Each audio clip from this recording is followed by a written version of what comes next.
Hello again, everybody.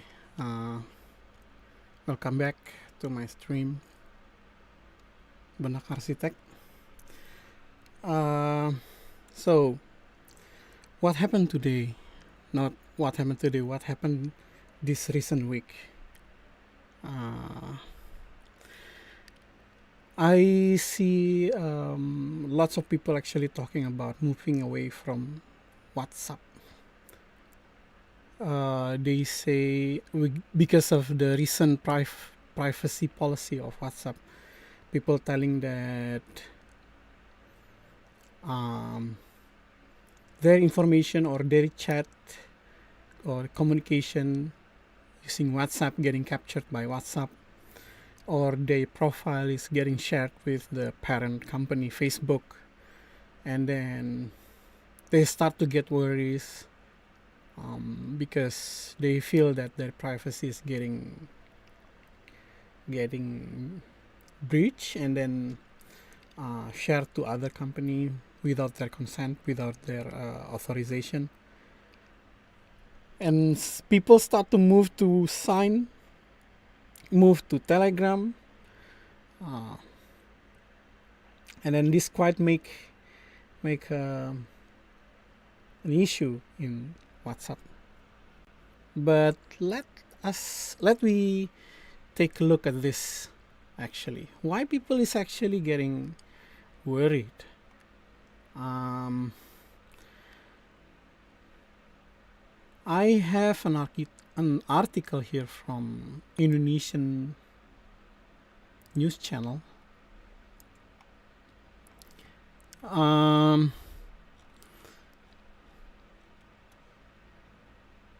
This point is a new WhatsApp privacy policy, and they say that by this privacy policy, people are become worries.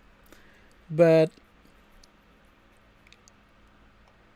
here is the privacy policy will take effect on 8th February 2021, and before that they give us option for people whether they agree with the new privacy policy, agree or to postpone or to disagree.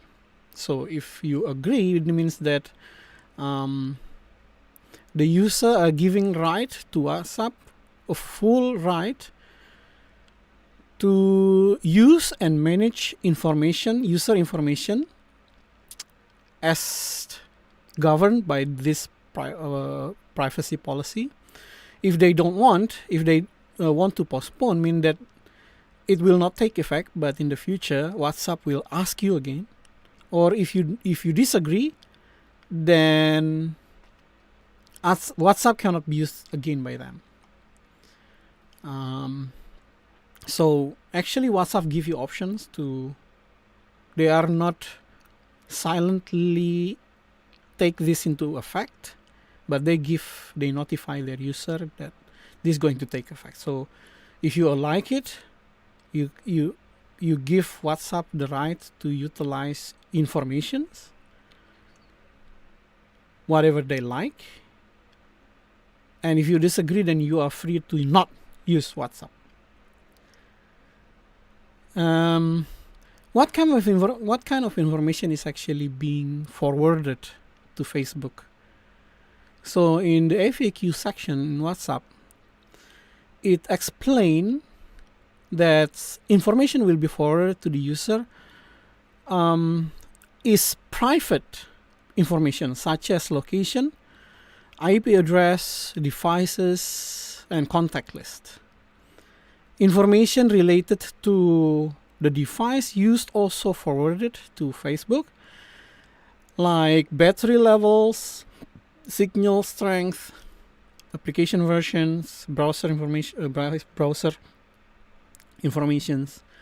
networks, connections, and so on. And in a couple of new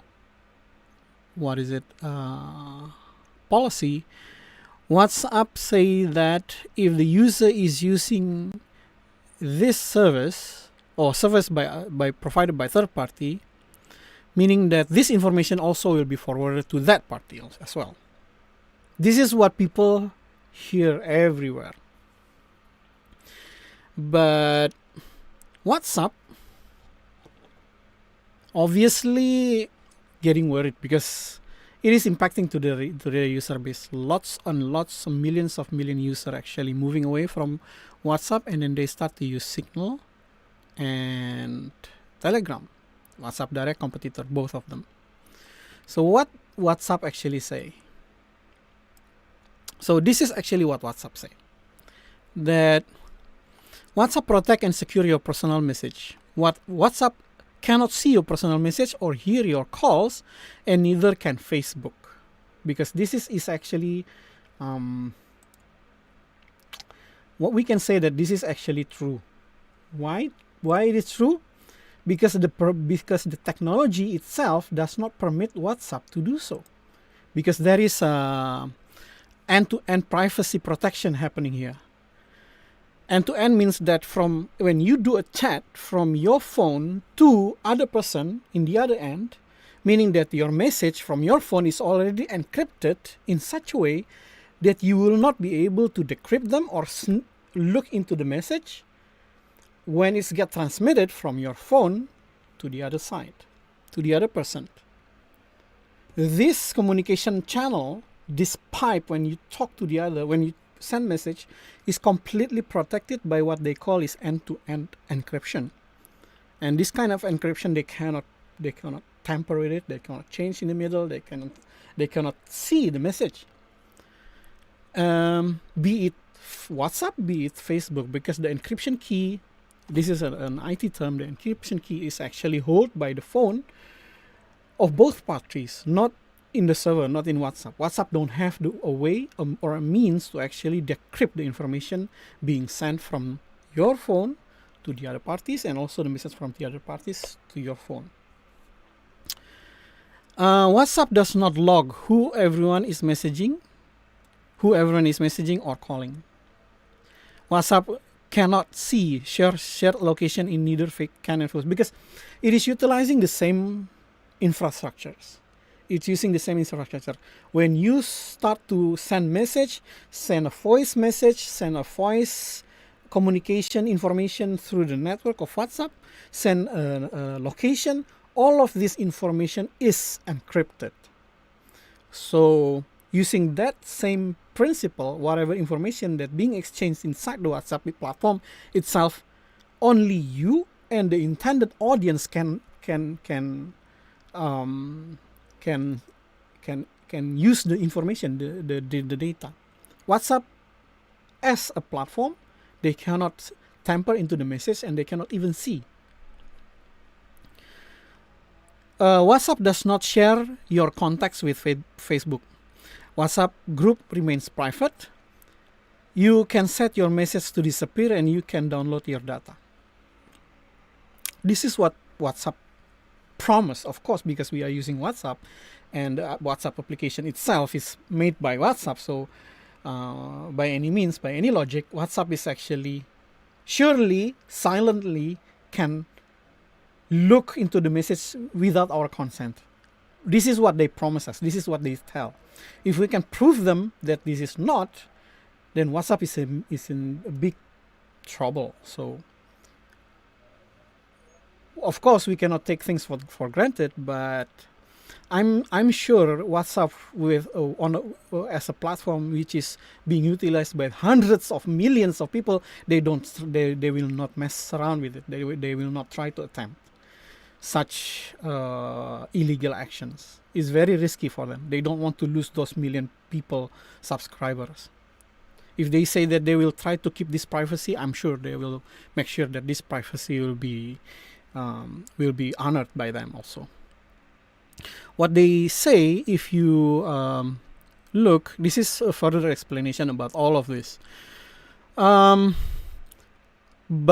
if you are, they are talking about business here.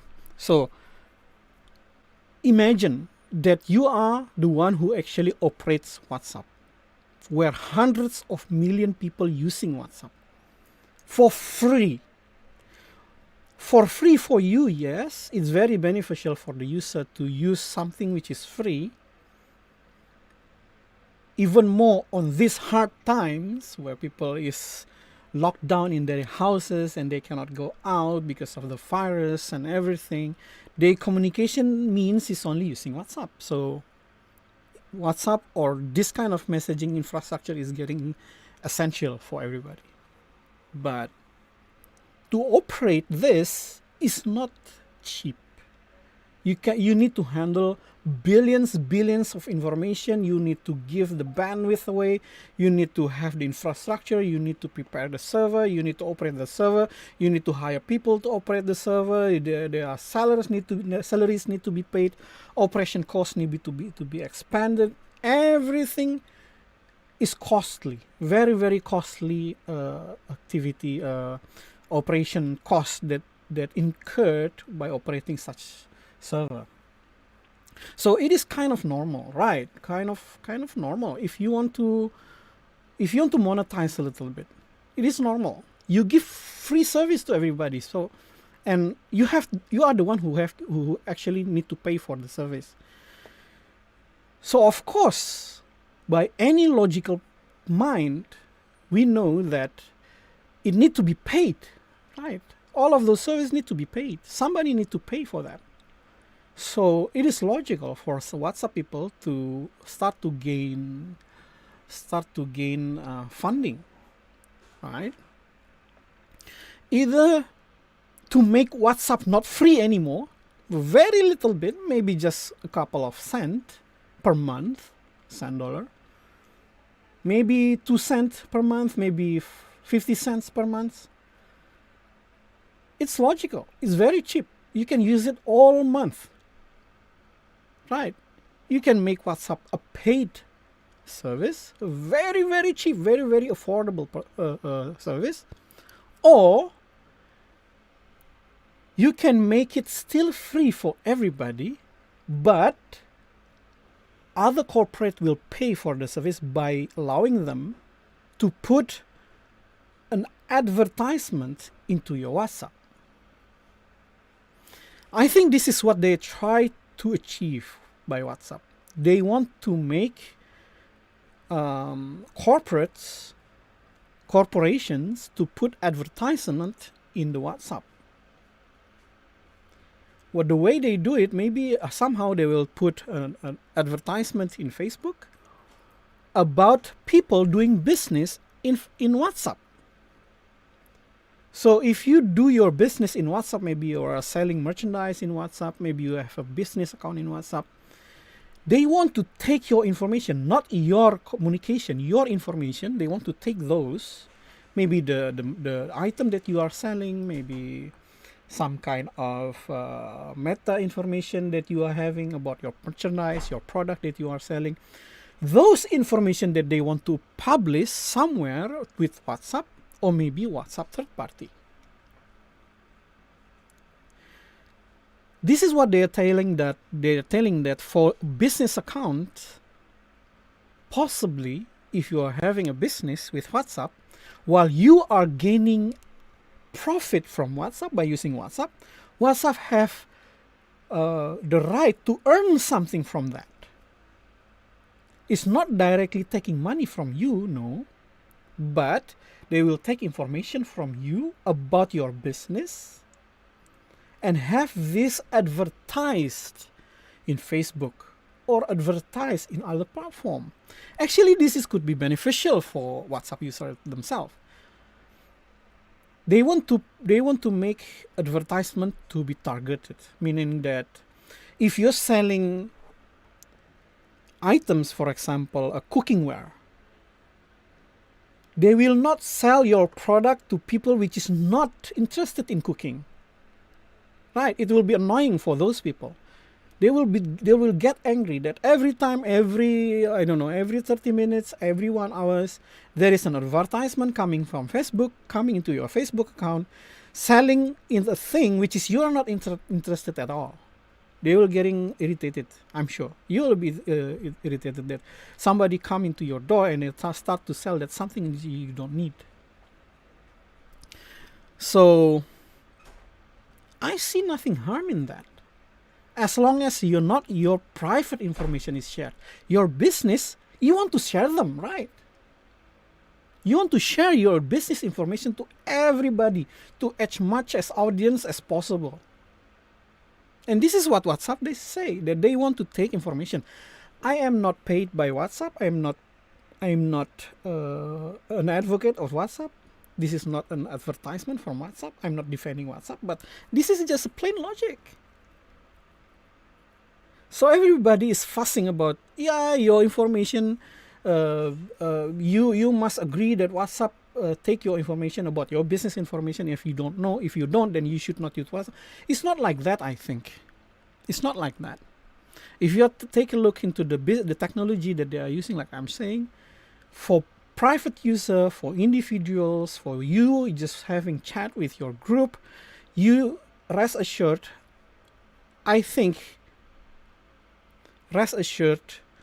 that your information will not be shared with those which is not supposed to get your others people private information.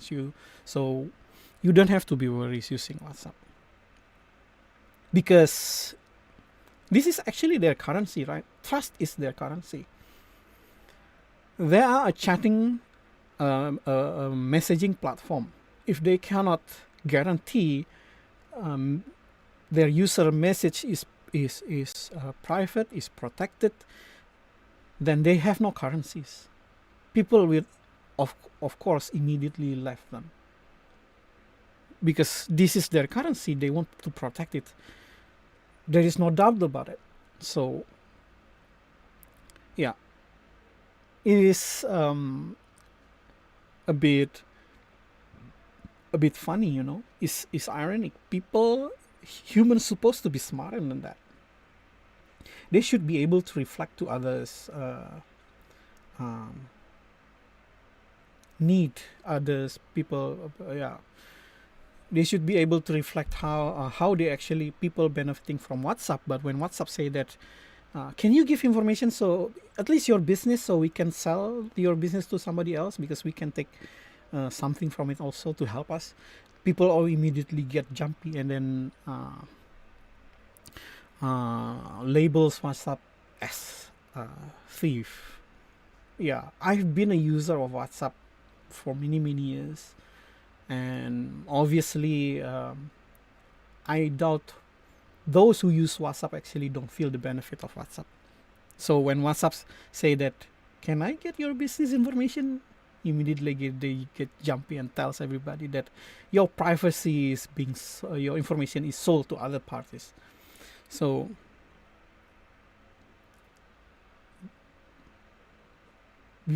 if you run WhatsApp, means that you kill yourself. No. Yeah, okay. Enough talking about WhatsApp.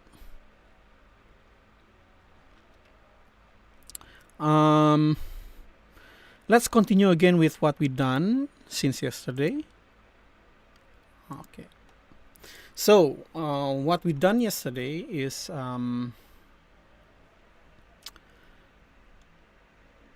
we have successfully create our own DSL, domain-specific language.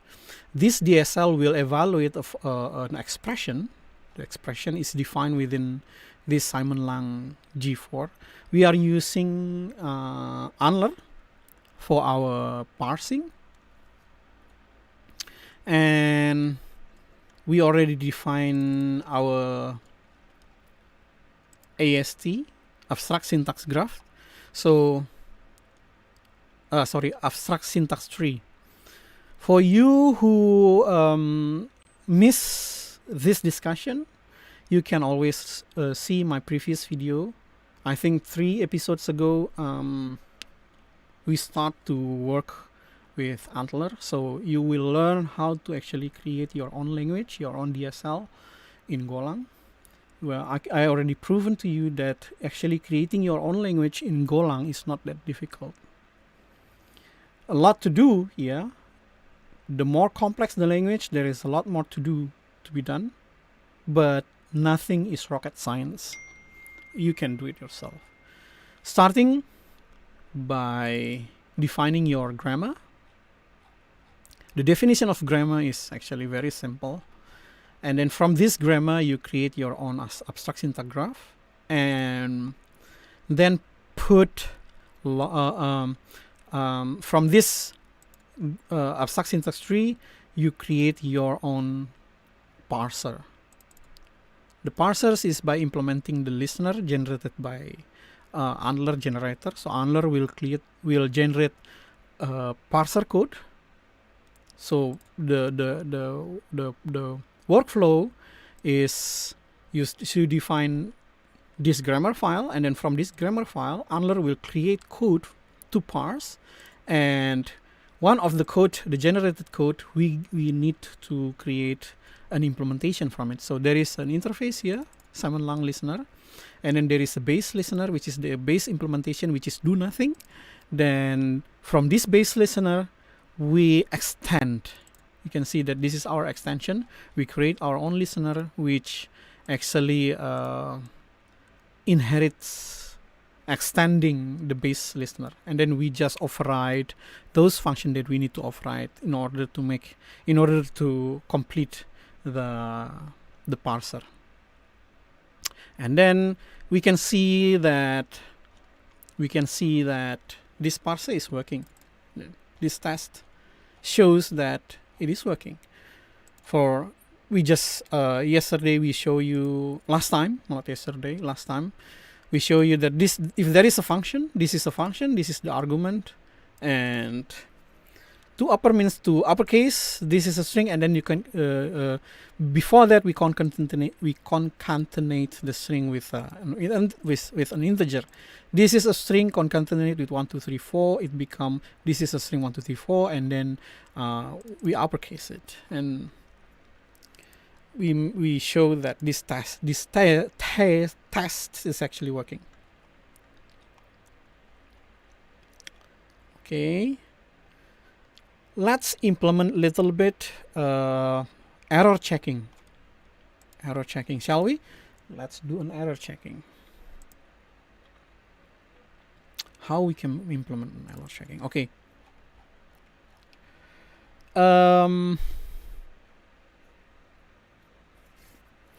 Let's have an error callback. Okay, an error callback.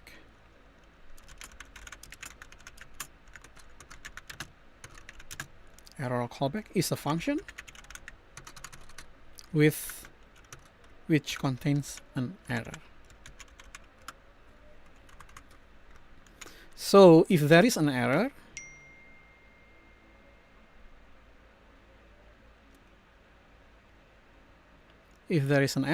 we just easily we can tell that there is an error. Let's see. Actually, in the base listener, there is a function called visit error node. If there is a visit error node, then we know that there is an error during parsing. So let's implement that.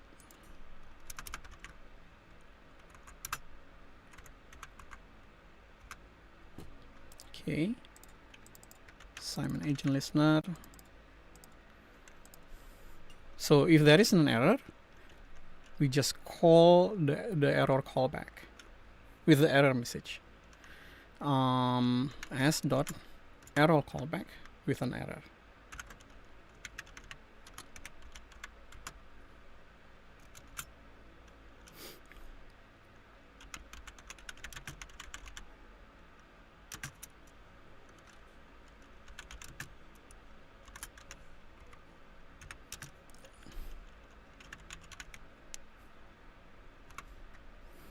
So parsing error got some error. This is the error message. Parsing error,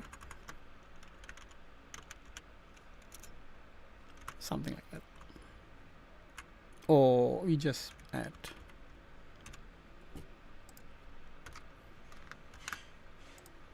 Okay. So this Simon agent listener requires an error callback.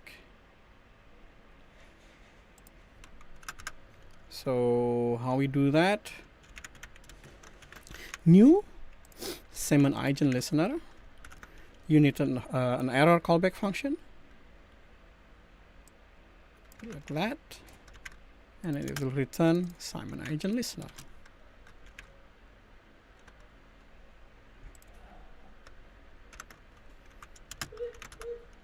Then you just return Simon agent listener.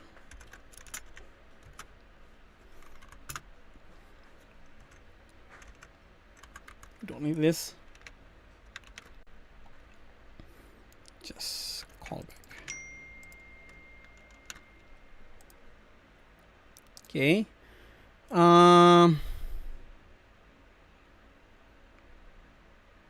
Oh, there is a duplication. Ah, yeah. Why? We don't need that. Like that. Why? Yeah. Okay. Now we have a callback. There's surely an error here, because when we instantiate the parser, there you are, it needs an error callback. So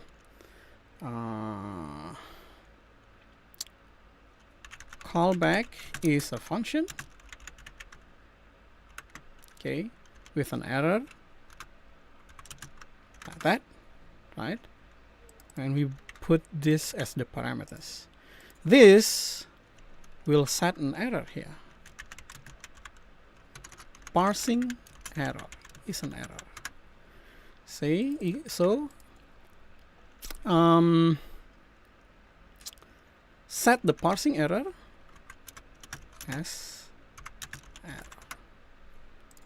Okay, so if this listener have a parsing error inside while the listener is walking, the parser is walking inside this listener, and then it detects some kind of invalid expression, it will return parsing error. Okay, this parsing error initially to be null, but if there is an error, the callback is called with an error, then the parsing error will be set. Okay, so after the evaluation, we must make sure that there is no parsing error. If parsing error is not nil, then there you go. The test just simply emits the error. Okay, let's try to run this out. To run this, compiling.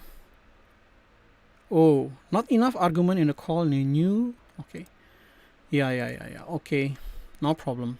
The same thing. We need to pass in parsing. Sorry.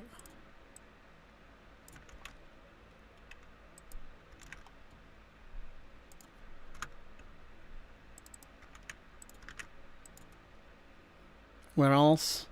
Okay.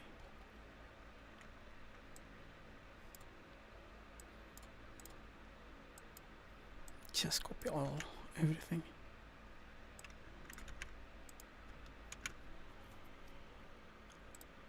Okay, compile again.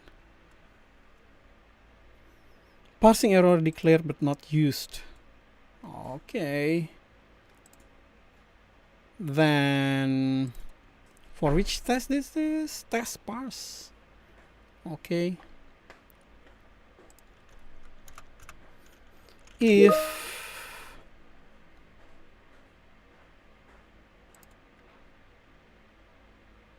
oh, I am very sorry. Oh my god. What I've done.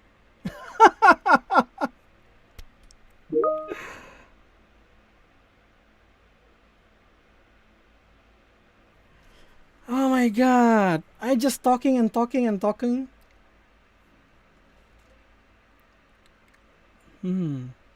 How long have been like this?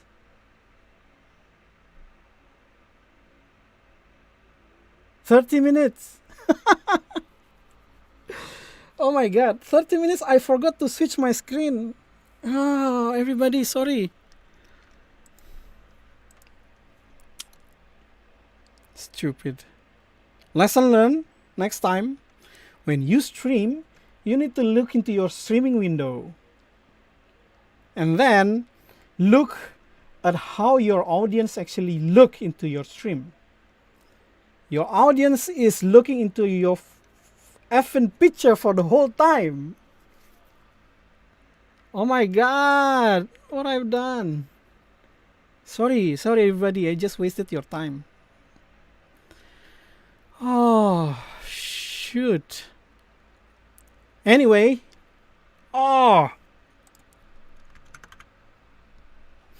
okay, I'm very sorry. Thank you, Pak Budi, for telling me.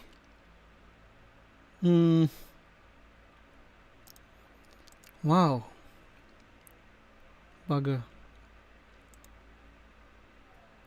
Anyhow, yeah, let's continue. I just try to repeat again what I already been doing since the last maybe 15 minutes. I hope you can recover. Yeah, yesterday, last time, we've been working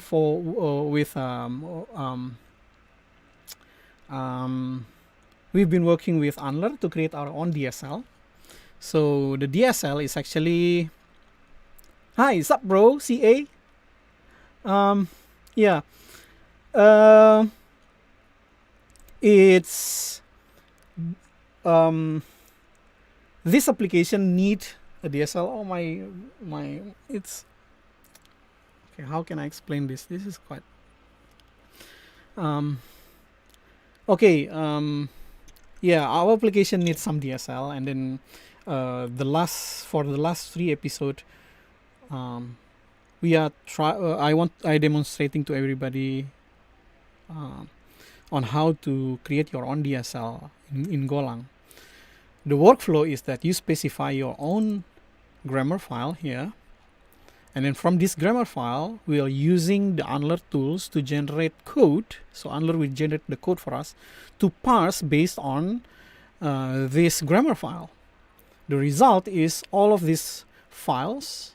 There are lexer, there are parser, there are a listener interface, there are base listener. And then from this code, we extend the base listener and then use this base listener, the extended base listener, for Unlearn to parse through an expression. And then those expression will create an abstract syntax graph that we already defined here.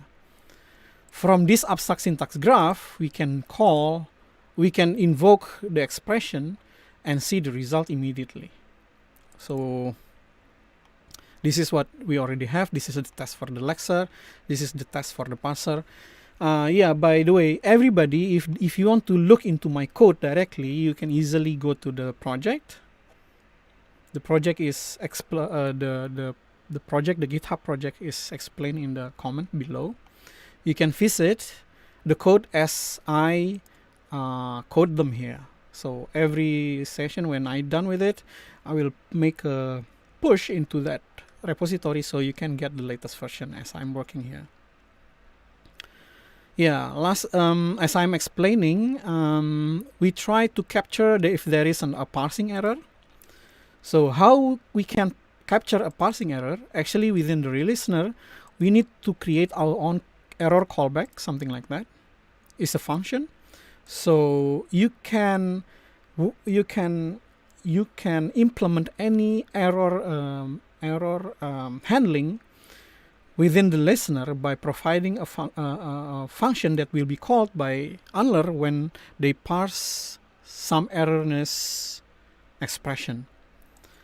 So, for example, if Unlearn visited an error or found an error within the syntax, then it will show, it will say that it will call the visit error node, and then we just call the error callback with an error message.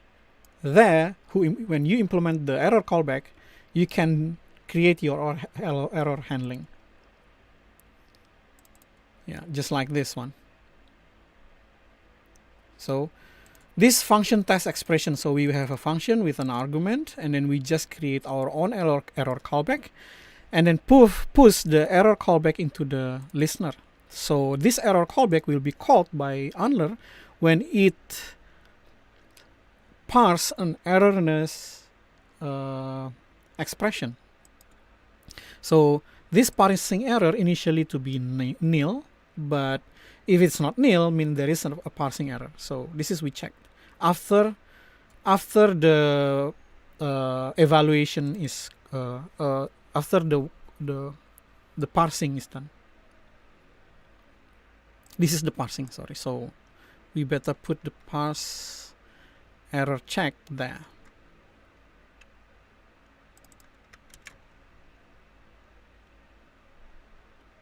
Here after the walk.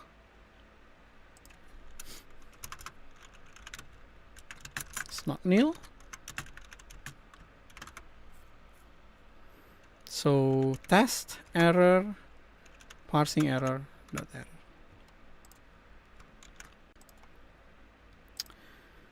Okay, let's run the test.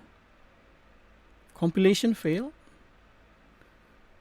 Parsing error is declared but not used. Yeah, after the walk, please use it. If it's not nil, test error parsing error dot error.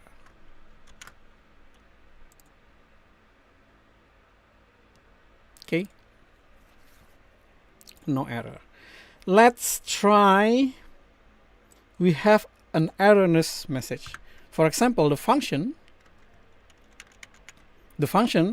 is invalid. There is a plus sign there, but there is no other expression to plus. It is not a complete addition operation. So let's try.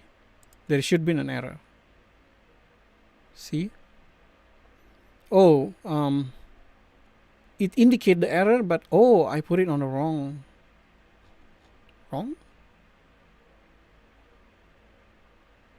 Sorry, I put it on the wrong side. Where is the test error actually? Test.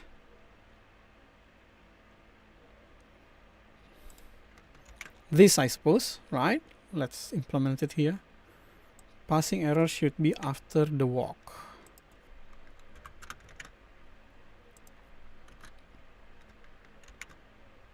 Simply just error it out. Then we put some incomplete expression like that. See, test failed. Okay, it says lots of error actually, and there is a panic. There you go.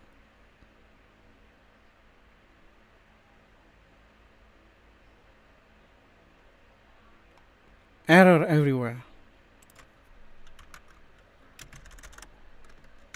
Because handler by itself actually already producing an error.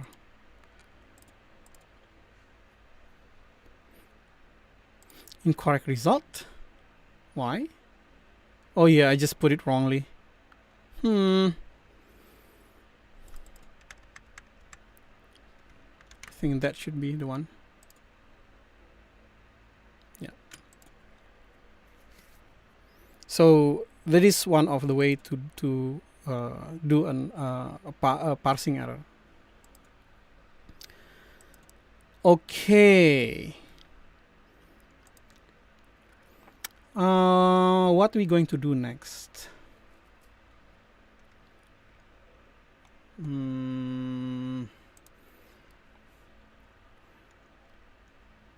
The parsing itself should be the idea behind with Simon is that we must be able to validate some value inside the context to something. Let me show you what I mean.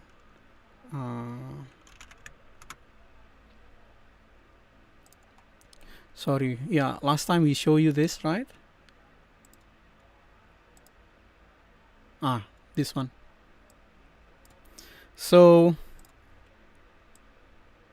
the idea is there could be a function called jsonpath where the first argument will be the key within the entire context. So for example, if 0.http.response.body means that it is pointing to this key. Oh, body, right? Response body, maybe there is a response body somewhere. After this request been sent, then there is a response, and then we receive something like 0.http.response.body equals to something, maybe somebody, maybe HTML, maybe something like this, a JSON, right? The JSON say that what is it? Data, JSON body, and then there is access. There is an access token, something like that. So if the response body is something like this, meaning this is a JSON body, then we can call the JSON path. This is the key that we want to parse, meaning that this is the body, and then we tell that this is the data access that we want to get. So the header authentication, header will contain a string called bearer concatenated with the content of the JSON of this key pointing to this JSON path, something like that. Let's create something like this. So we must be able to parse through the JSON. The JSON should have something like this. Okay. The function name is JSONpath. So let's create a function. Okay, function is inside function here. Okay, let's create a function.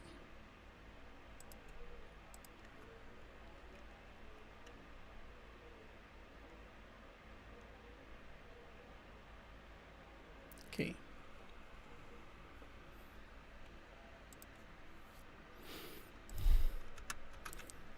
The function name case, this is the function name. And then we must make sure that there is 2 arguments.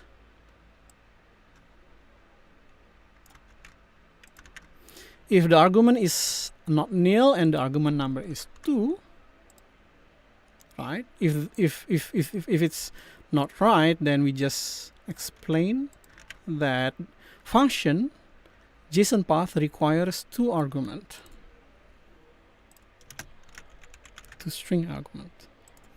Okay, and then let's identify those arguments. The argument 0 should be a string,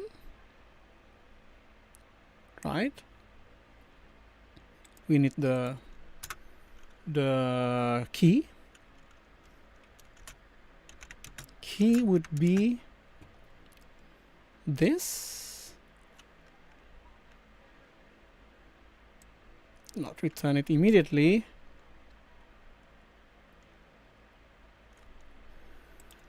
Oh, if the first argument is not string, then we return the error. Easy.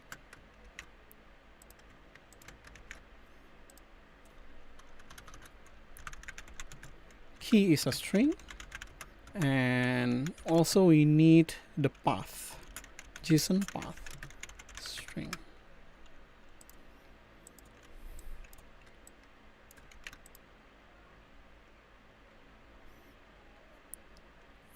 the error is that function as argument must be a string. Okay, and then we validate for the second argument. If it's not string, then the second must be a string, second argument. And then we just simply put this argument. Sorry, what is actually? This is an array of interface. We just simply cast them into string.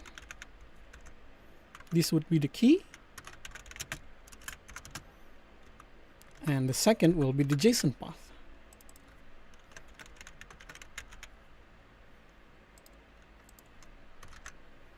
Okay, and then we do something with the JSON path.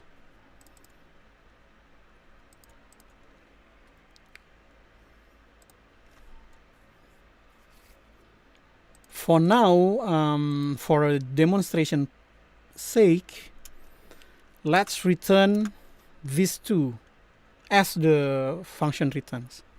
So we just simply say return printf. The format is key is this. Oh, hold on, where is it? Where is it? My eye.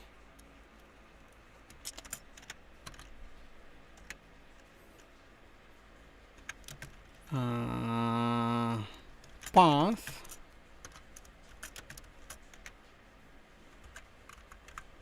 is the key and JSON path with no error. Okay, let's try that. There is an error in the function. Key and JSON path.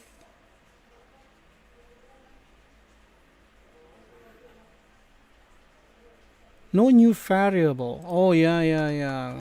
No new variable. So we don't have to use. Okay, and then what we're going to do, let's test it out. So test function, let's copy this.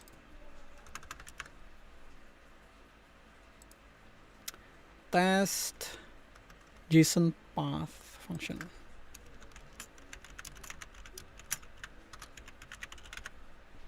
So what is the function name? The function name is JSON path. This is the key. Maybe, for example, 0.http.response.body, and the second argument is the path.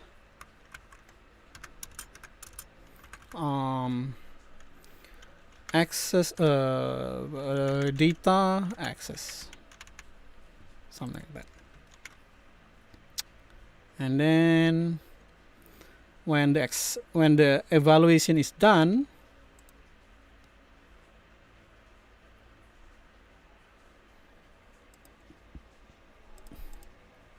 so it's evaluate, and then the value of the interface is not string, it's not a string, and the value should be, because we concatenate between these two strings. Oh, no, we are not concatenated, we just showing something like, where is the function? Something like this. Should be something like this, right? With the first coming from here, that, and the second something like that. Okay, let's test this one. Yeah, so it's correct. There is no error. So as expected, when you call this JSONPath function, it will concatenate between these two strings with their pattern. So the key and the path should be inside there. Okay. Now,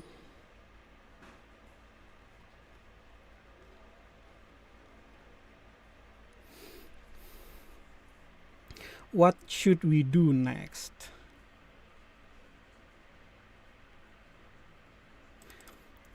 Because the operation, the function operations, is in this package, meaning that we need to expose the context, this context, because that function will access this context, right? So this context must be visible from the function here. So how are we going to do that? Through the listener. Through the listener. Or from within the context. From within the context, we need to provide reference to the context to the listener. Okay, let's make it like that. So the context is actually the one who will do the parsing. Okay, let's copy the test, one of the tests here. Let's copy this function and put it inside the context. So, yeah, this context.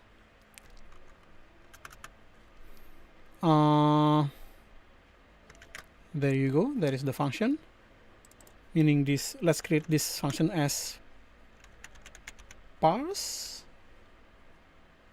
And then this is part actually of the context. The receiver will be the context. Sorry, much easier if we put it like that. Okay, so the monitor context will do the parsing.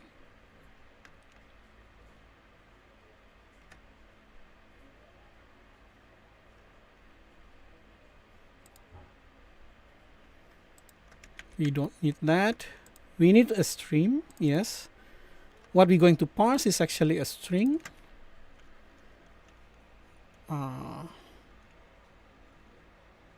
Expression is a string. So we're going to input stream is the expression. And then we create new Simon agent listener, which is, this should be under under Simon line. Handler for. Okay, we get our listener. Can we have a new Simon line parser? Okay, if there is a parse error, then we should emit the error.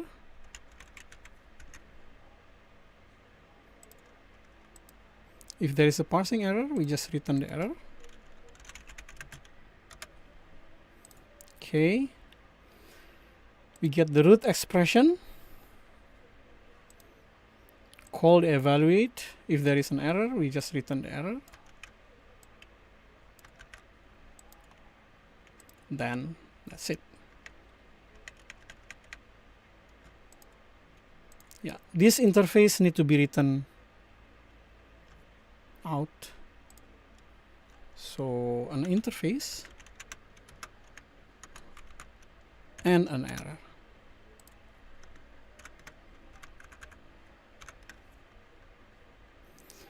So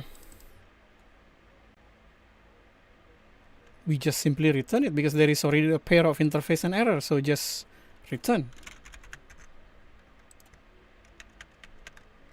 Ouch. Yeah, here with this is the error, so there is no interface to return, so we put nil. Okay. So within the context we can parse. an expression.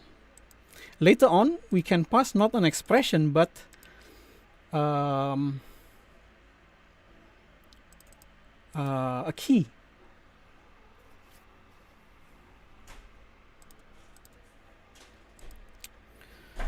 Okay, we can pass an expression, and then this expression we need to feed into the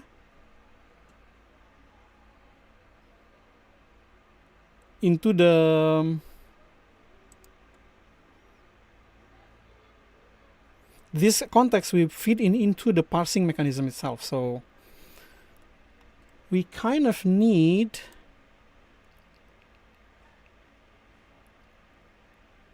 to provide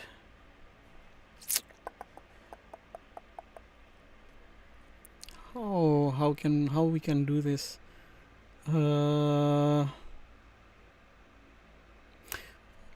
Because the logic to actually look into the key is within this expression, within this function. This is the definition of function that we are developing inside the function Go. So this function Go must be able to gain access to the context. How we can provide information of the context?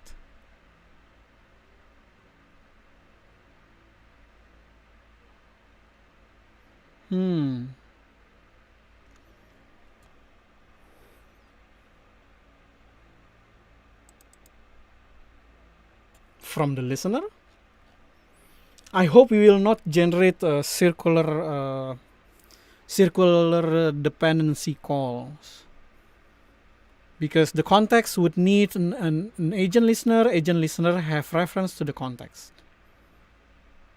Then it will become a dependency nightmare.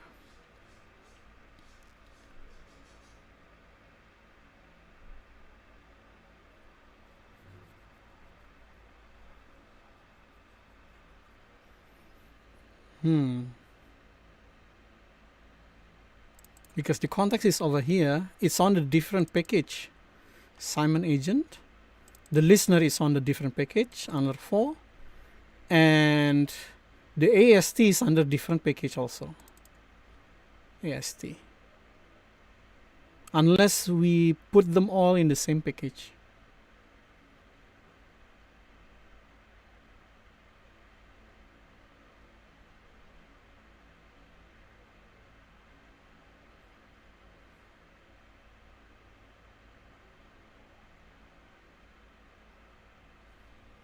What do you think, guys?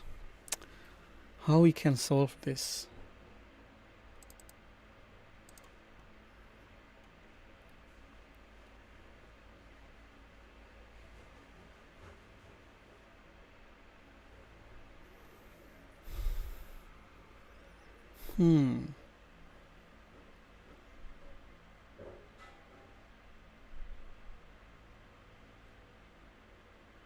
Or we don't give them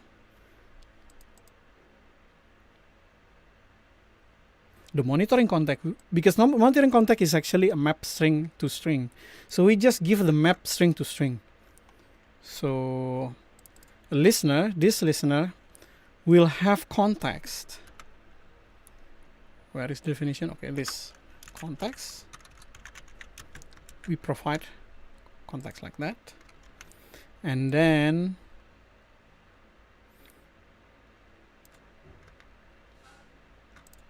this context also provided within the function. Okay. So when we create a function from our listener, so listener, I have a context. When we enter function, where is enter function? Enter function. Then this function context is the listener context. There you go. So function will have context. Here the function have context. So our function just use this context here. This function just use the context to look for the key. So let's check if the key is exists or not. What is it, the name of the function f, the receiver? If f dot context, sorry, not, that is not how we can do this. This is wrong. Key.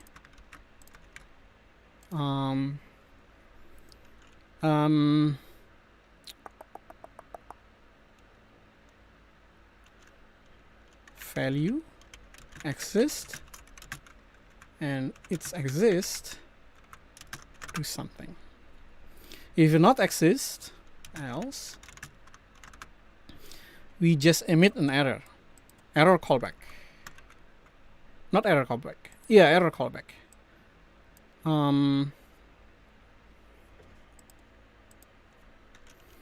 Function dot, let's emit an error. Simply like that. So we return, okay, the function could have an interface and an error, so we return nil with an error, fnt dot error.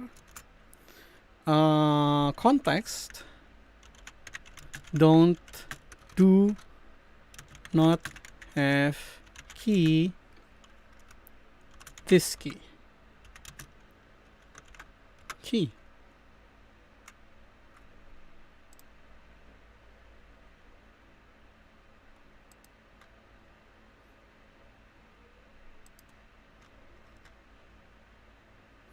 Syntax error, unexpected end of statement, expecting. Why?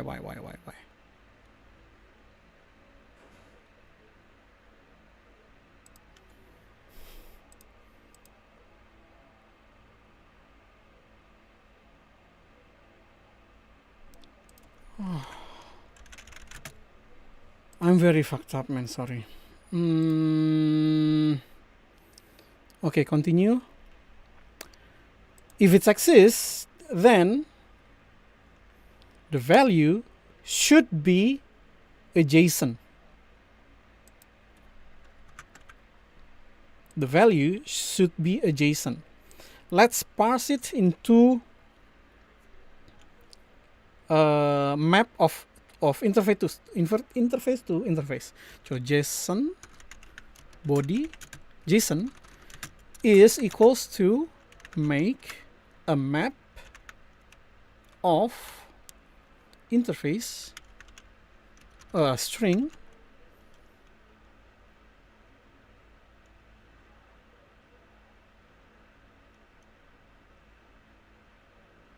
how we can parse a JSON body to a map.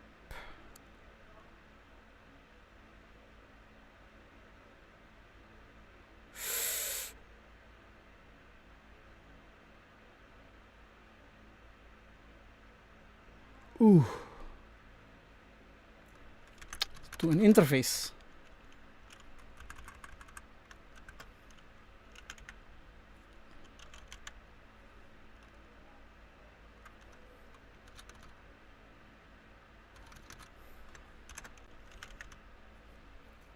How can I do this?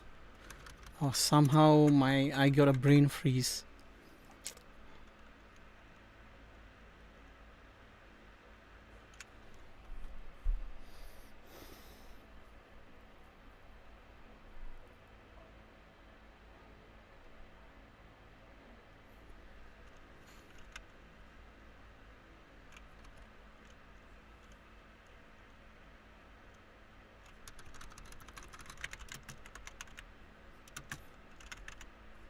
JSON is an interface. So we parse the value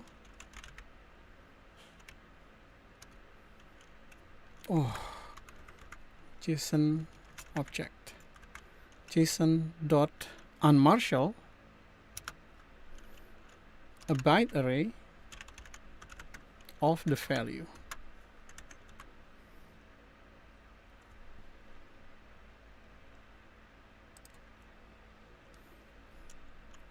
What is the argument? To an interface.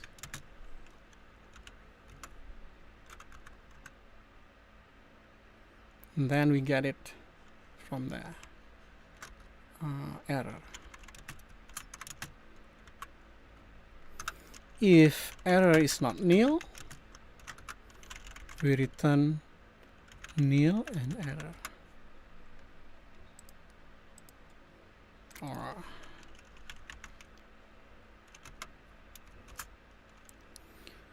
value is not a JSON string. Got the error.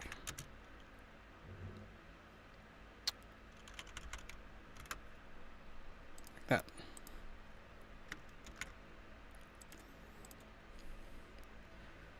Okay. Well, guys, if you follow me coding like this, I often think about something and then it's like I'm freezing while I'm actually thinking all the possibilities.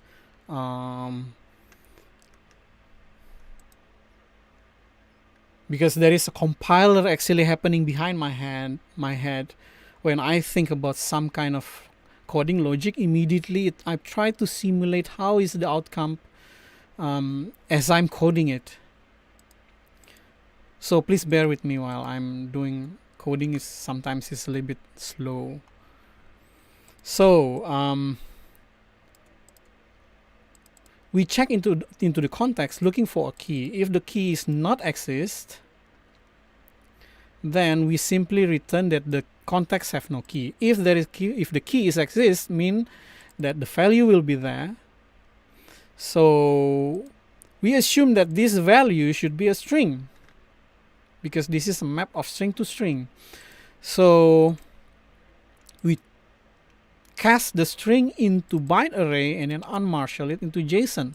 If there is an error, meaning this is not a JSON value, then it will return an error. If it is a JSON value, then we evaluate.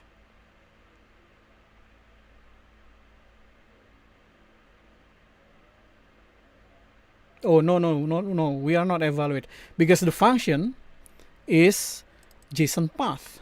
We need to parse this value according to the path. Now this is actually the hard work come.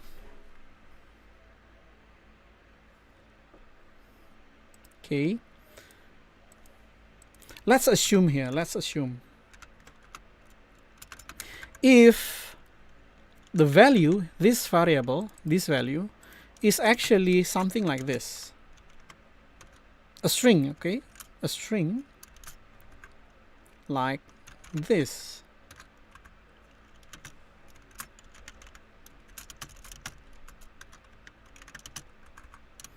Then there is a JSON access.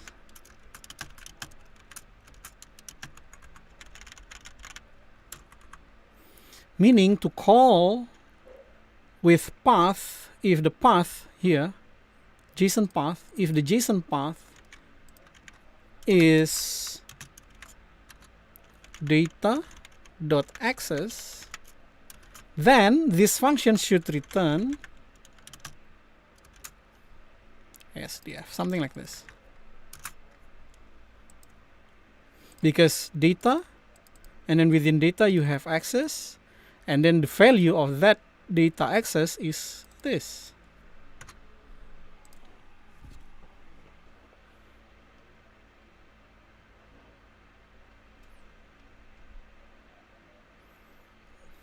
So how are we going to do that?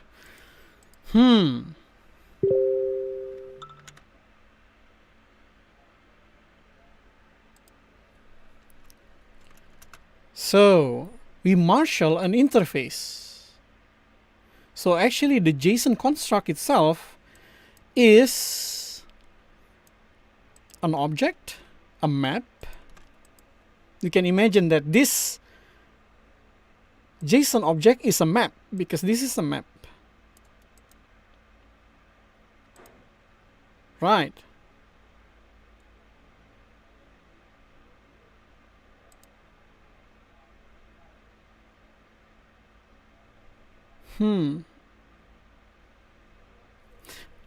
I want to do some old school debugging. Let's return something dummy. Something dummy. Return. Yeah, return just like that. Okay. But meanwhile, I want to see what is actually the type of this JSON object. So we just, what we need to do is reflect value of JSON object. Okay. Type string. I want to see what is the value of this. So we just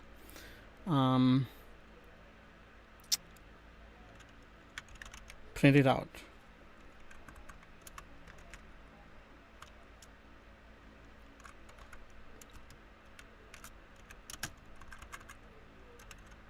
Just to make it standing out.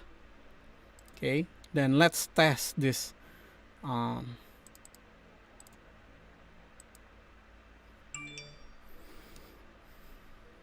Let's test. The way we test this should be coming from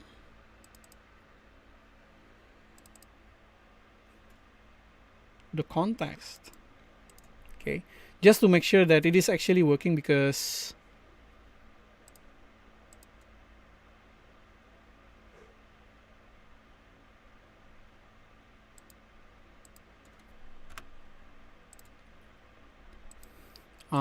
we are passing the context as map string to string to the listener. So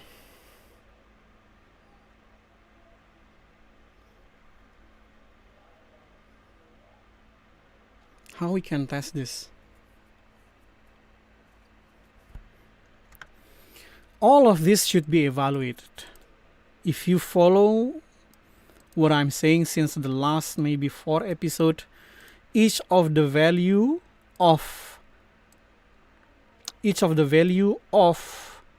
a key in the context need to be evaluated. So to get the string inside the context will have get function.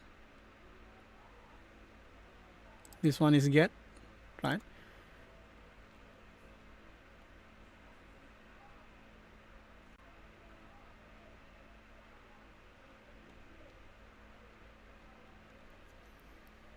We must evaluate them.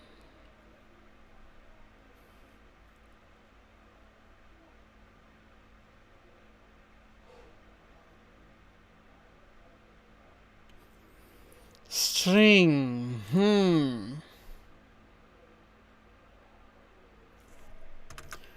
Function. Context. Monitor context. Get key string. This will return an interface. So, or an error.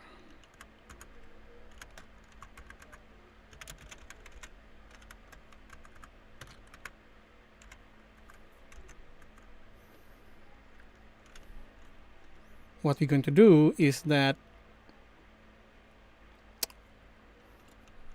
we check if our contexts have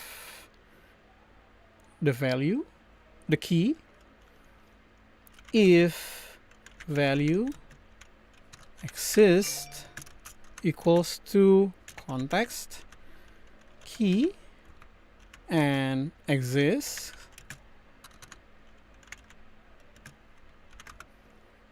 we usually return value, which is the string. when without error. If we don't find it, else return reflect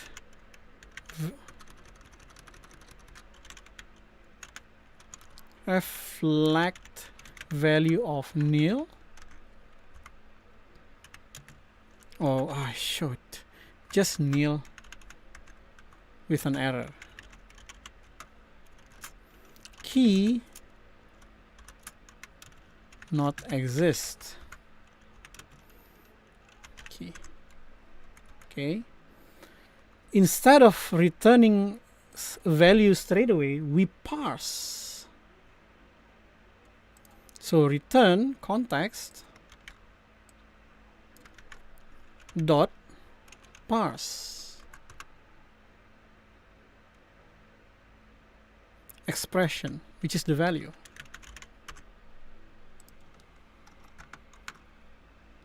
So let's try this. Call the get context. Let's create a context test.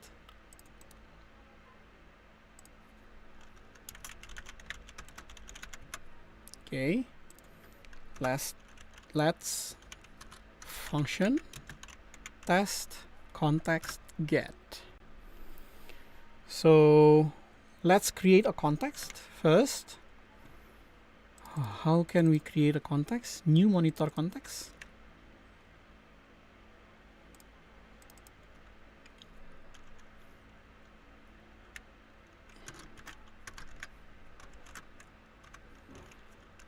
Context. Then context. For example, we put some key into the context. A, B, C equals to a function. The function that we define. What is it? JSONpath.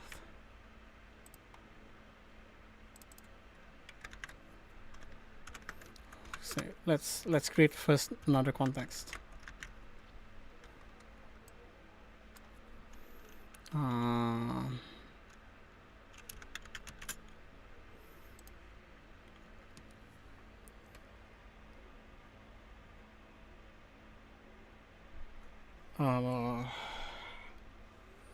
This is a JSON.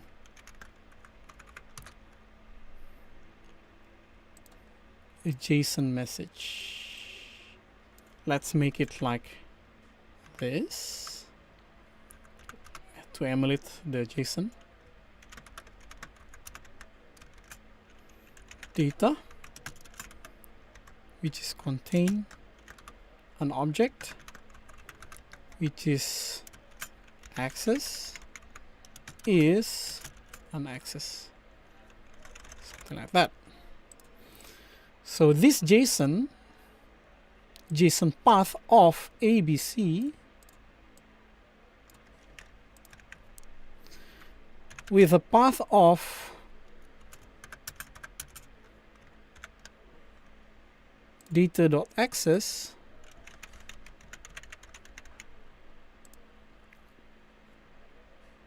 okay, so we expect that getting this context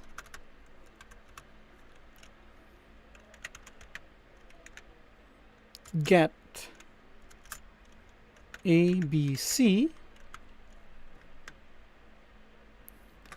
is an interface, an error. We expect that there is no error. If error is not nil, test error, error, error. We expect the interface should be a string if reflect value of interface kind is not reflect string. If it's not a string, we show an error. it's not a string, but with an F. If it's not a string, but something like that, so we know what is actually what is actually the kind. Okay. If it's a string, then we cast it if interface string is not equals to, because we expect it to be that, right? So just error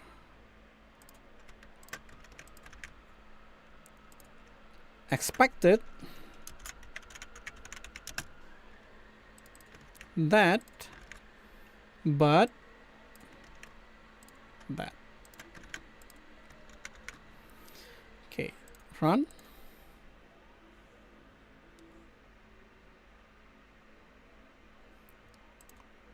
Undefined new default context.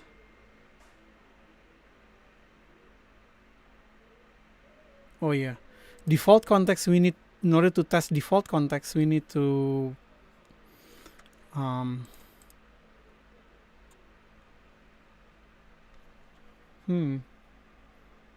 we don't have any default context anymore, right? We put map context, monitor context.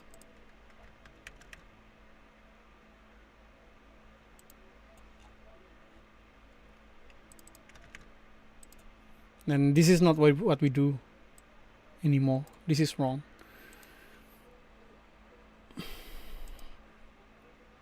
Let's disable this for a moment. Let's not focus on that. Okay. Okay, contexts do not have key ABC. It is not a string. Yeah, of course. So context is ABC is not there.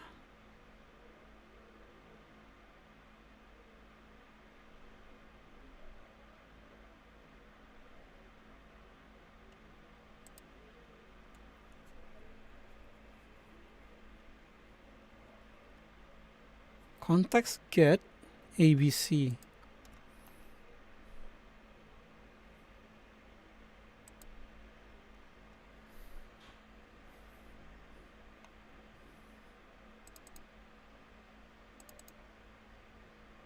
Because this is coming from the context itself.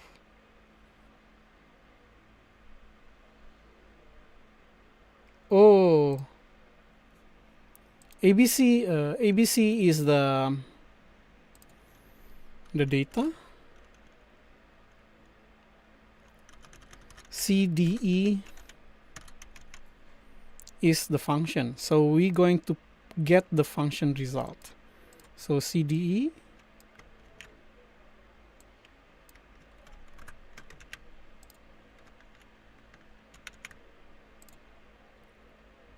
I bet it will say that CDE is not there.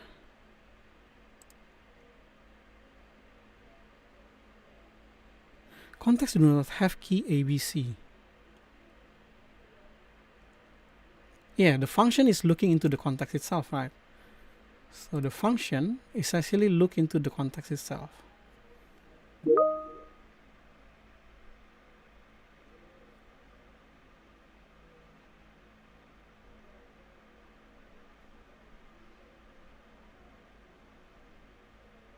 See, context does not have a key. So the key is actually the argument value 0, the first argument. So the argument, yeah, is correct. So the argument, the first argument saying this ABC is not there. So where is the test? Oh, it is the context test, sorry. They are looking for ABC. But context ABC is there. Yeah, context ABC is there. And somehow the function, when the function look into the context, they don't find it. Ah, I know why. I think I know why. Because the parse itself does not put their own monitor into the listener.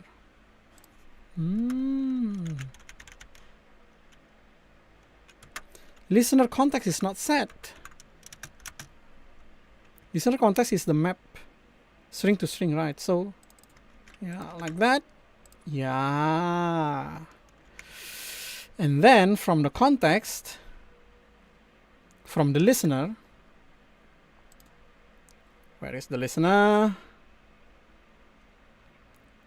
Here, when they enter function, they must provide the context with the listener context. Then the function have access to the context. Function.context. Let's try this. This should work. At least the error message should be different. See, value is not JSON string. Unmarshal nil. Panic, blah, blah, blah, blah. Yeah, no problem. But it's invalid.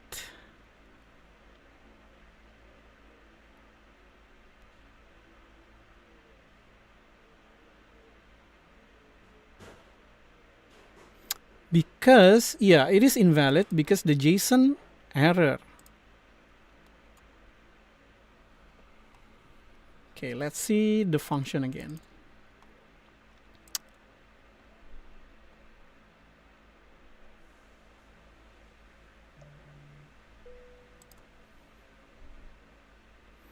This JSON Marshal try to parse this value. Let's see what is the value. Let's do another old school debugging.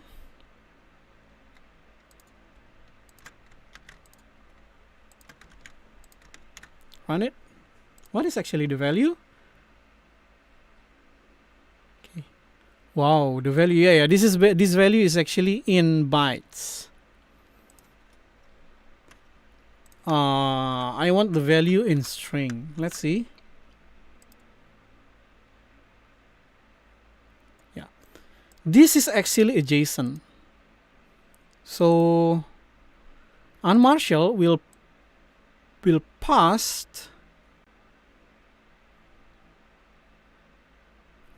value is not a JSON string.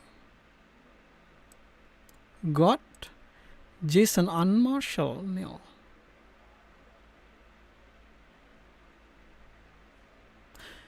It's a nil.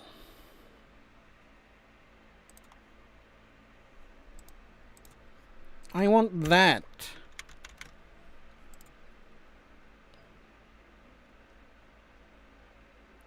There you go. So a map of string to interface. This is what we got. So JSON object is actually a map of string to interface.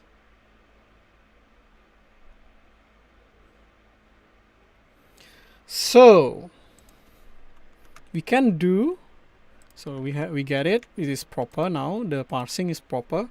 Now we know that this JSON object is this, so we can cast it a map, our map. A map is a JSON object, which is the interface. We cast it into this.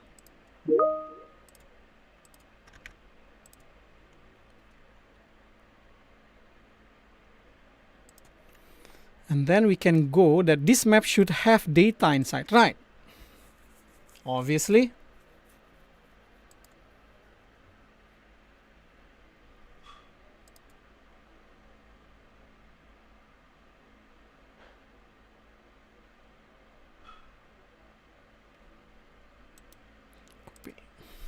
But we'll make sure that JSON is not always it is not always an object. It could be an array. It could be an integer. It could be anything. So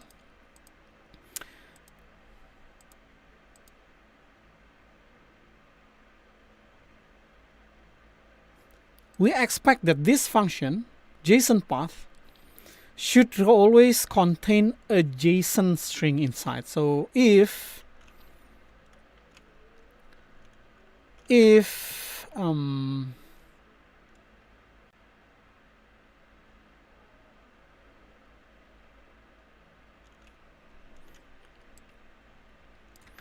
this is not this, it's not a JSON object, then we return an error.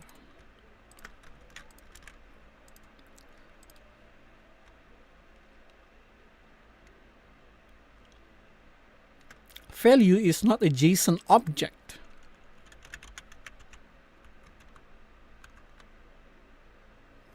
Got that.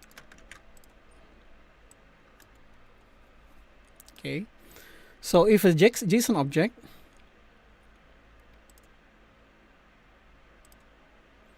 then we pass through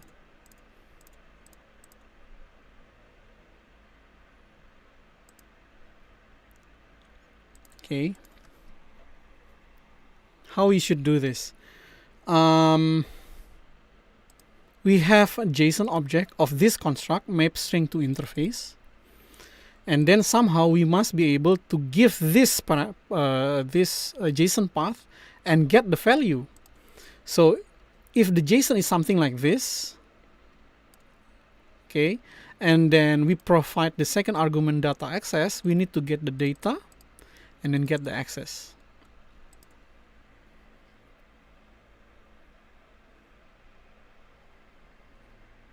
Okay, so let's separate this as another function. Trace JSON key. Okay, we have a JSON object, which is the object, which is a map of string to interface,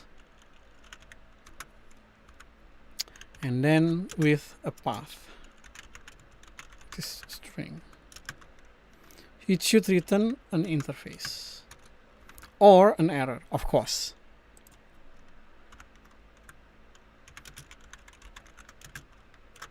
Okay, so we just trace JSON key,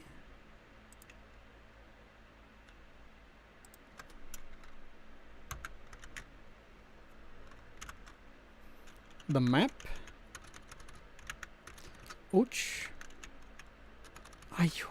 map, and the key.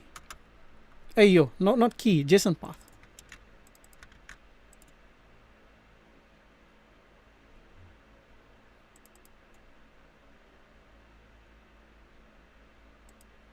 Okay, and just return it straight away.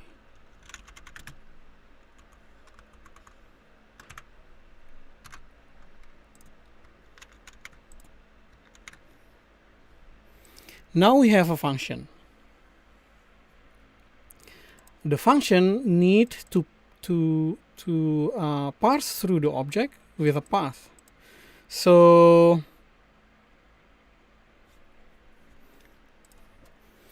the case is that this object could represent an object. We could represent a JSON. So it could be something like, hold on, I'm just confused. So let's create a test here. Go file, function test. Okay, function test trace JSON key function. So if we have a JSON. For example, this JSON key is like that, and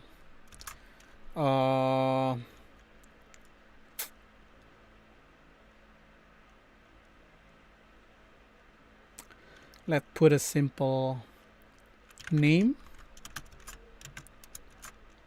Peter.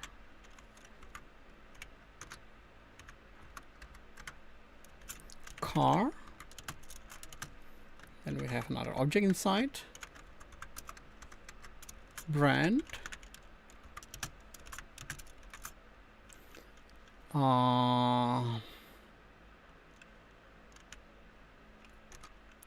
Honda. And then there is a build.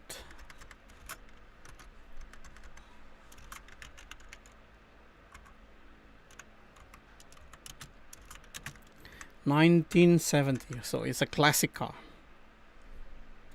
So we have a JSON, and then we have a map, an interface,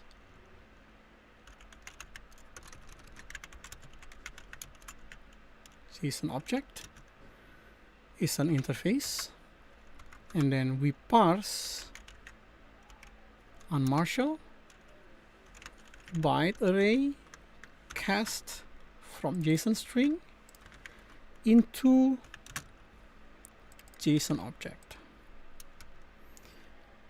We need the address with error. If there is an error,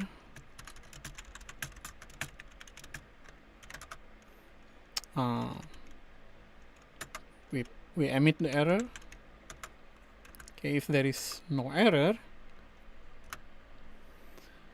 we're going to call the function this trace JSON key with a JSON object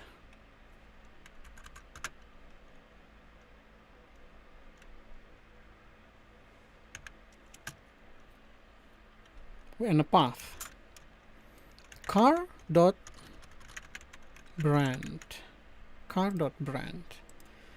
So this we expect map to interface, so we typecast it.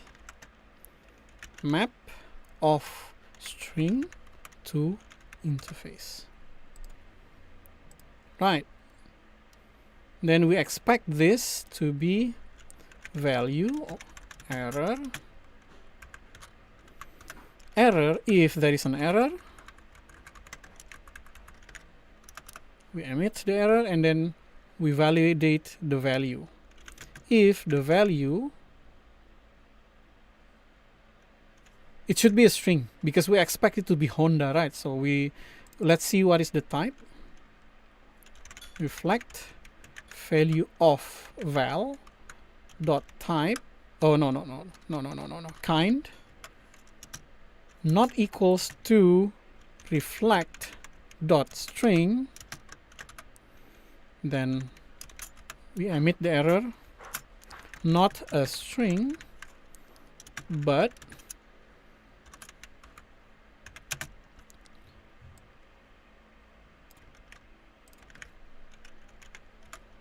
so it's an error F. Then we make sure we cast if reflect no value string is not equals to, we expect Honda, right? It's not equals to Honda. Emit the error again. It's not a Honda, but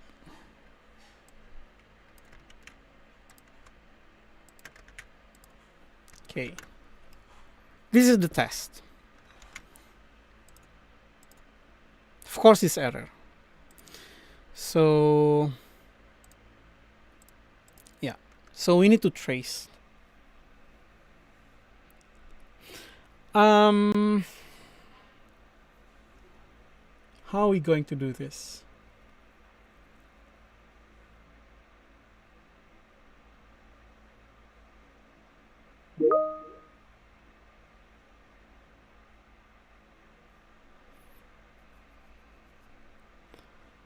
Hmm.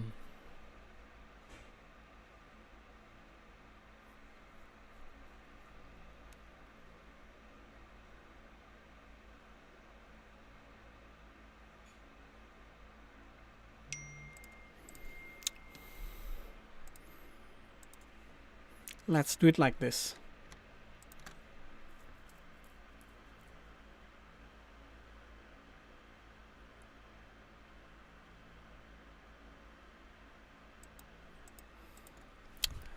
Well, this logical challenge is getting greater and greater, okay?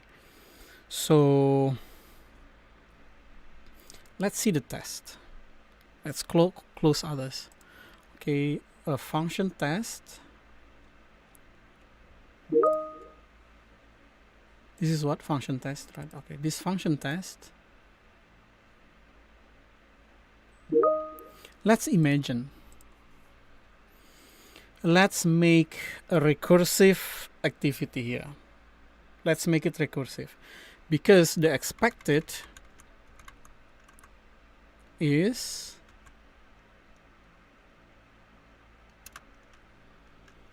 the path is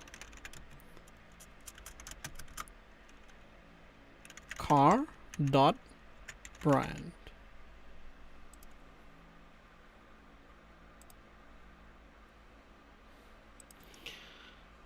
If you, okay, we have the handle to this object. The object will have a map, okay? So the map will have this key, name, and car. We look into the first part of the key, which is car. Then we take the car. And then we get the value is another map. Then we repeat again.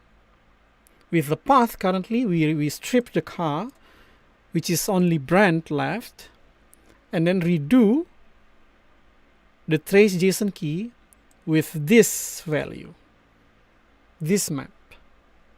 And then we get something like, in the second iteration, we get something like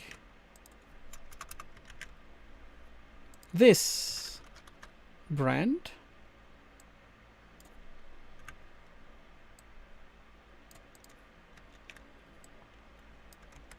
right. So the path is now brand, but now the map is like this. Then we can get the value of this brand, which is no longer a JSON. This could be a string, this could be an integer, it could be a boolean, it could be a floating point. So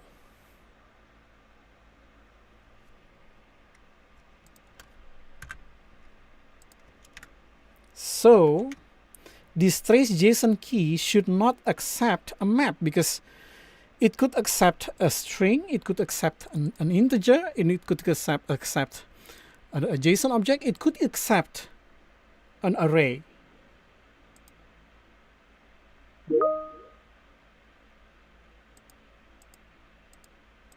Understand? So how are we going to do this? Let's assume that the return is only a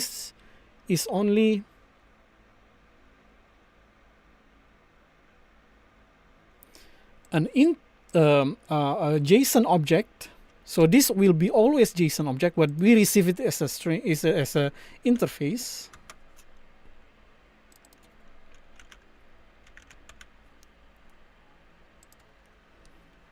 Okay.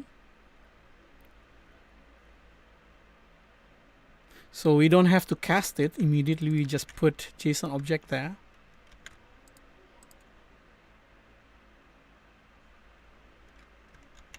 And then we inspect the type of what is actually is this. So just switch.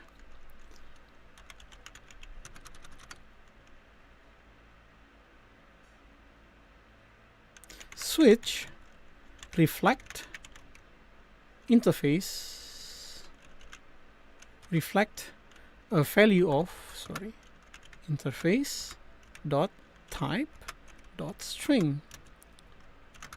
case, so in case, the return would be a map of string to an interface like this.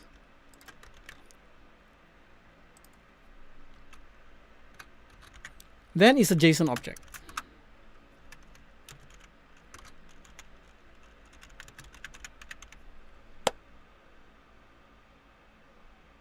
Okay. Case a string. It could be a string, right? So if it's a string, yeah, handle is just like string. Case float 64 and case boolean.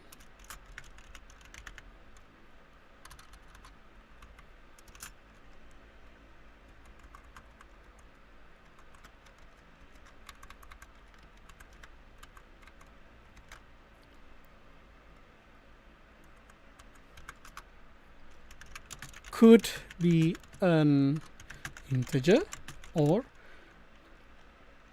float.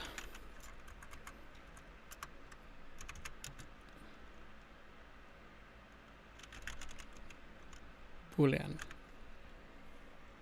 So we handle case by case differently. Or one more, it could be an array.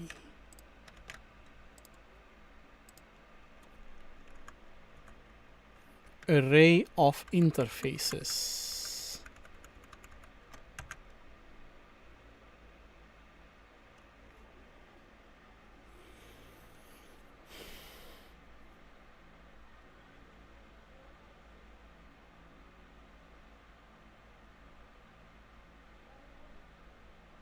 Yeah. We are not going to take care array because we cannot handle array for now, but we can handle string, float, or boolean. If we have a map, we're going to do the logic that I already explained to you. We're going to cut through the logic, like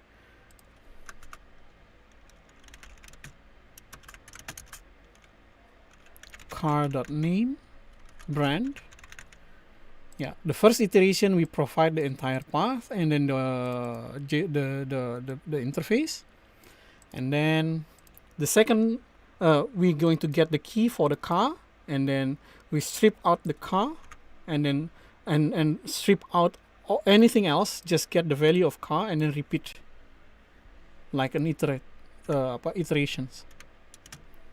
Okay, so how are we going to do that?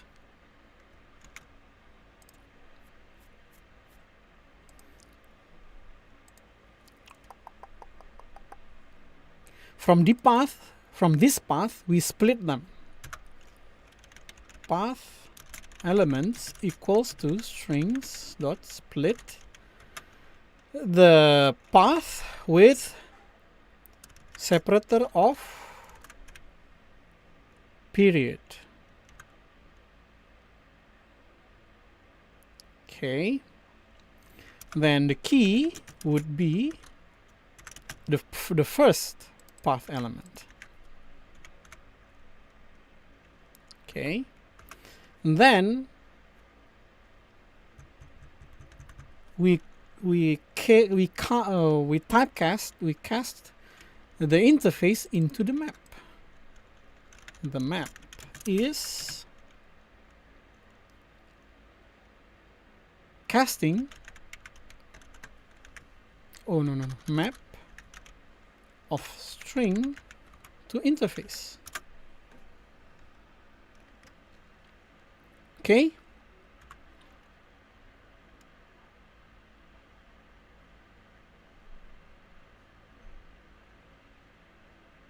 And then we make a recursive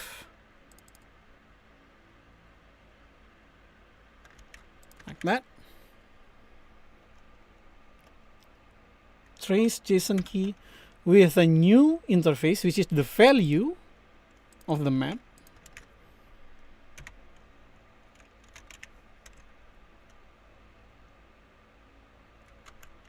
And the path is strings.join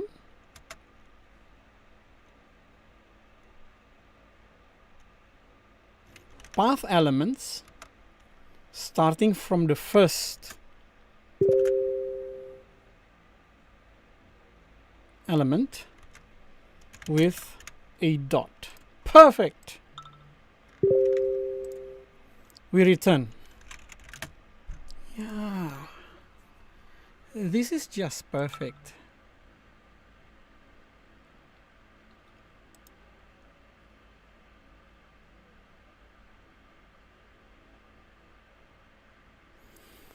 What else we can do? If it's an integer, if it's an array, we just return nil with an error, unsupported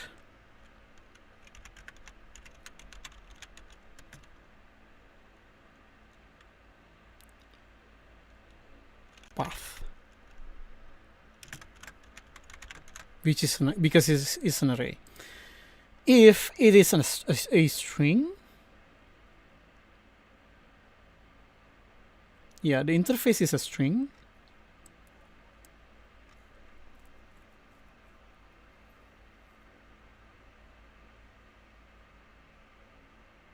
We just return the string. Return interface cast to string. Return nil. If it's a float, then we cast into float. If it's a boolean, we cast into a boolean.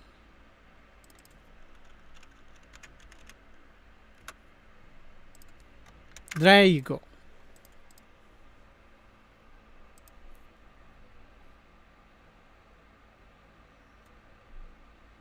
Let's see. Hope it works. So let's cross our finger.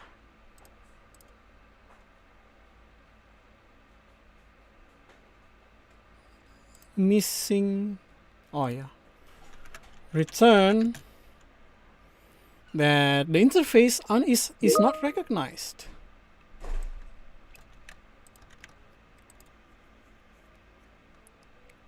Oh, let's put it as default.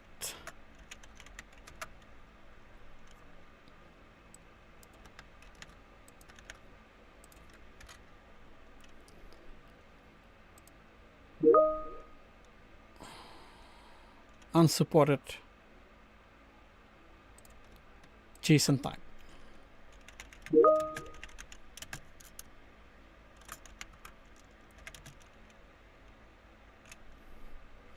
What is the type?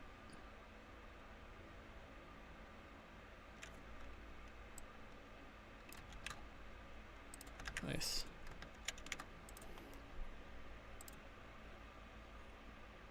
It works. It works. Oh my god, it works. So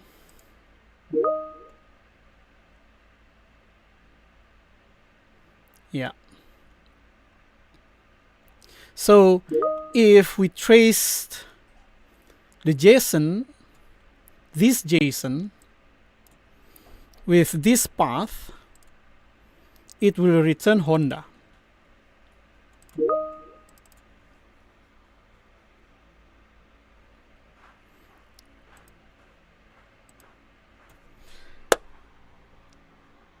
I think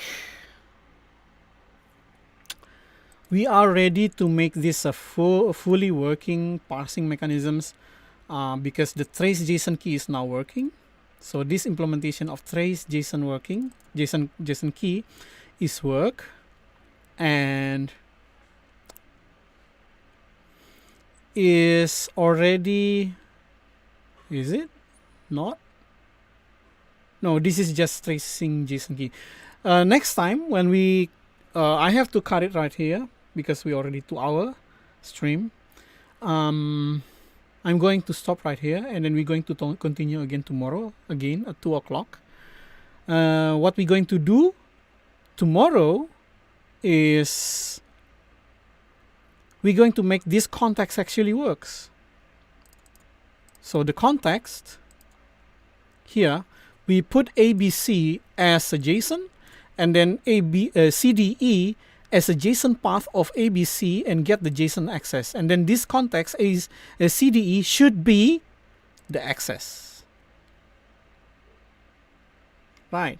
So later we can create something like bearer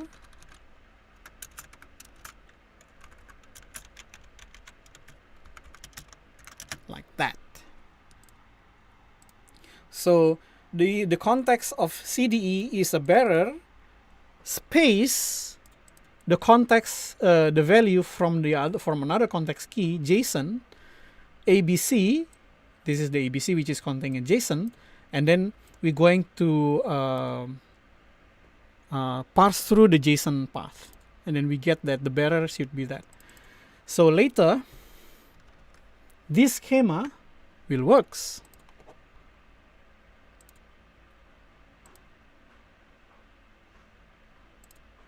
Right. So if we have a key something like this, one HTTP request header authentication bearer JSON path. So actually the second request, meaning this 0 is the first request, the second request will be 1, and the second request authentication will have a bearer, which is the content is actually coming from the response of the previous request. I hope you get the idea. Yeah, we're going to continue on this tomorrow. So thank you very much for following me through the stream.